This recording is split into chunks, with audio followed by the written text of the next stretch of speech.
নমস্কার বন্ধুরা, আজকে আমি যারা ডায়েট করছো তাদের জন্য রেসিপি নিয়ে চলে এসেছি। এটা খুব মজার রেসিপি। এটা তোমরা সকালের ব্রেকফাস্ট বা ডিনারে খেয়ে মাসে কিন্তু 4 থেকে 5 কেজির মতো ওজন অনায়াসে কমাতে পারো। তো বন্ধুরা, ভিডিওটা স্কিপ না করে পুরোটা দেখার অনুরোধ রইল। প্রথমে একটা বোলের মধ্যে ছোট্ট একটা বাটি দিয়ে 1 বাটির মতো সুজি নিয়েছি। আর এখানে কোনো ধরনের ময়দার ব্যবহার আমি করছি না। আর যে জিনিসগুলো দিচ্ছি সেটা কিন্তু ওয়েট লসের জন্য মারাত্মকভাবে কাজ করে। এখানে দিয়েছি হাফ বাটির মতো টক দই, এটা ঘরে পাতানো টক দই। আর অবশ্যই মিষ্টি দইটা এখানে স্কিপ করবে, আর বাড়িতে বানানো টক দইটাই দেওয়ার চেষ্টা করবে। এবার 1 বাটির মতো জল নিয়েছি। 1 বাটি জল একসাথে দেব না, অল্প অল্প জল দিয়ে আমরা এটাকে খুব সুন্দরভাবে ব্যাটারটা তৈরি করে, এটাকে যেহেতু সুজি, এটাকে একটু রেস্টে দিতে হবে। কারণ রেস্টে না দিলে সাথে সাথে এটা সুজিটা কিন্তু অনেক জল সোক করে, তার জন্য এটাকে রেস্টে দিলে ভালো হয়।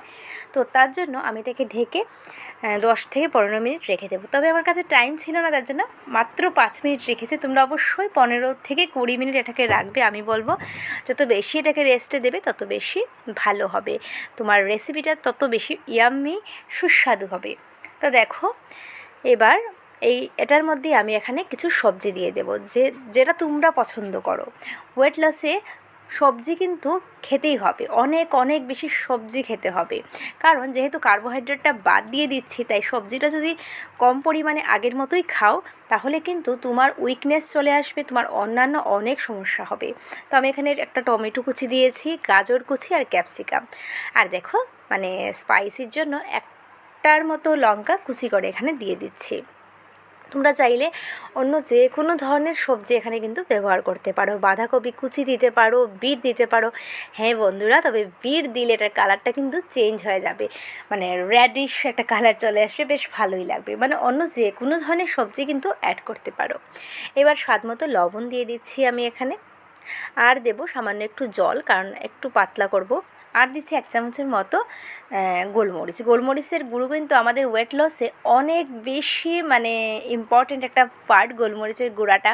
বা গোলমরিচ এমনিও যদি তুমি জাল দিয়ে জলটা যদি খেতে পারো, বা প্রত্যেকটা রেসিপিতে একটু যদি ইউজ করতে পারো। তো দেখলে তো ব্যাটারটা কিন্তু রেডি। এবার প্যানের মধ্যে একদম 1 থেকে 2 ফোঁটার মতো তেল আমি নিয়েছি, জাস্ট ব্রাশ করার জন্য, যাতে নিচে না লেগে যায়। আর অবশ্যই ননস্টিকের এইরকম একটা তাওয়া বা প্যান নেবে, তাহলে কিন্তু এটা করতে সুবিধা হবে। দেখো এইভাবে। আর একটু এবলো থেবলো হলে কোনো অসুবিধা নাই, কারণ এটা ভীষণ হেলদি, খেতেও ভালো। যদি বুঝতাম যে হেলদি বাট খেতে ভালো না, না গো, এটা ভীষণ ভালো। আমি তো ডায়েট করছি কদিন ধরেই, আগেও যখন ডায়েট করতাম মাঝে মাঝেই এরকম খাই। আর ডায়েট ছাড়াও এটা আমি সবজি ছাড়াও খাই, বেশ ভালো লাগে। আর তোমরা যদি তোমাদের কাছে যদি টক দইটা না থাকে, তাহলে জল দিয়েও তোমরা এটা গুলে সেম প্রসেসেই অ্যাপ্লাই করতে পারো, এটাও কিন্তু ভীষণ সুস্বাদু হয়। আমি যেহেতু ওয়েট লসের জন্য দেখাচ্ছি, তার জন্য টক দইটা অ্যাড করে দিয়েছি। তো দেখো, 2 থেকে 3 মিনিট লাগবে এটা একটা সাইড হতে, আর পরের সাইডটা আরও 1 থেকে 2 মিনিট। আর সাবধানে একটু উল্টাবে। দেখো, তোমরা চাইলে আর একটু পাতলা করে করতে পারো, তবে আমি বলবো মিডিয়াম সাইজের বানালেই ভালো হয়, বেশি মোটা না বা বেশি পাতলা না। তো এইভাবে করে আমি যে কোয়ান্টিটি বানিয়েছি, এটা আমার 3টের মতো হয়েছে। আর এটা এত সুস্বাদু হয়, আমি বানাতে বানাতে একটা কিন্তু খাওয়া হয়ে গেছে। আমি খাইনি, অন্যরা খেয়ে নিয়েছে, এত টেস্টি হয় এটা।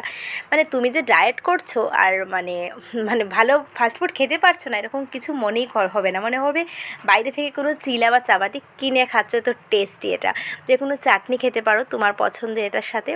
আর এই দেখো, এই তো আমার চিলা কিন্তু রেডি, সুজির চিলাটা একদম রেডি। চিলা বলো চাপাতি বলো, আমি টক দইয়ের সাথে সার্ভ করেছি। তোমরা অবশ্যই যদি বাড়িতে বানাও কমেন্ট করে জানাতে ভুলবে না। আজকের ভিডিওটা ভালো লাগলে লাইক, কমেন্ট, শেয়ার আর সাবস্ক্রাইব করতে ভুলবে না আমার চ্যানেলটা। আর পেজ থেকে দেখে থাকলে অবশ্যই পেজটাকে ফলো করে দিয়ে সবাই ভালো থেকে সুস্থ থেকে আবার দেখাবেন নতুন ভিডিওর সাথে।